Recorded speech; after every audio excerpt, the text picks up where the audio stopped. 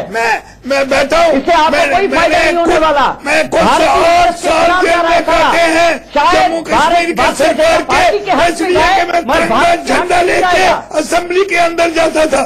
मुझे याद है कि ये हुक्मरान जो नेशनल कॉन्फ्रेंस के, कांग्रेस के और आज बीजेपी, उसने मेरी पार्टी पर, पैंथर पार्टी के लोगों पे कितने जुल्म किए हैं। मैं ये नहीं भूला हूँ, इसलिए जो गवर्नर ने किया है बिल्कुल पूरे हिंदुस्तान में जम्मू कश्मीर ने करवा लीजिए कि आप सपोर्ट करें बीजेपी को और मलिक साहब को, क्योंकि मलिक साहब ने जिस तरीके से आज कानून और व्यवस्था पे आज एक क्वेश्चन मार्क लगा है, उससे डेमोक्रेसी है, इससे सारी जो यहाँ पे फिर गया है आइडियोलॉजिकल। और गवर्नर ने बिल्कुल ध्वस्त किया। गवर्नर को पहले ही इंतजार कर लेना चाहिए था। गलती ये की गवर्नर साहब ने पहले असेंबली को कई बार असेंबली देखें, भारतीय जनता पार्टी के माइंडसेट को आप देखें। उन्होंने एक दिन कहा था कि ये हमारा अपना आदमी है, और आज उस अपने आदमी ने अपना हक नमक अदा किया। कोई फर्क नहीं पड़ता है। ये बच्चों की, ये औरतों की लड़ाई नहीं है, ये हिंदुस्तान के आयन की सुरक्षा का सवाल है जम्मू कश्मीर में। और आज हिंदुस्तान का संविधान खतरे में था, गवर्नर ने योग किया, और देश की रक्षा के लिए गवर्नर ने एक सिपाही की तरह गवर्नर ने जो किया वो कानून के दायरे में हो सकता है। लेकिन जिस समय पे किया उस समय को लेकर सवाल उठेंगे। और आप जो कह रहे हैं कि गवर्नर से कोई सवाल नहीं पूछ सकता, ये लोकतंत्र है सर, और लोकतंत्र में हम सवाल पूछेंगे क्योंकि ये हमारा अधिकार है। गवर्नर जो है वो यहाँ के राजा नहीं है कि उनसे कोई सवाल नहीं पूछ सकता। आप सभी का बहुत शुक्रिया इस चर्चा में जुड़ने के लिए। कश्मीर की सियासत एक नए रुख पर है, लेकिन इस देश में जिस तरीके से गवर्नर के पद का इस्तेमाल होता आया है वो फिर से दिख रहा है और उसको लेकर सवाल उठ रहे हैं, और जो कि उठने भी चाहिए। बहुत शुक्रिया आप सभी का इस चर्चा में जुड़ने के लिए। जवाब तो देना होगा मैं आज के लिए।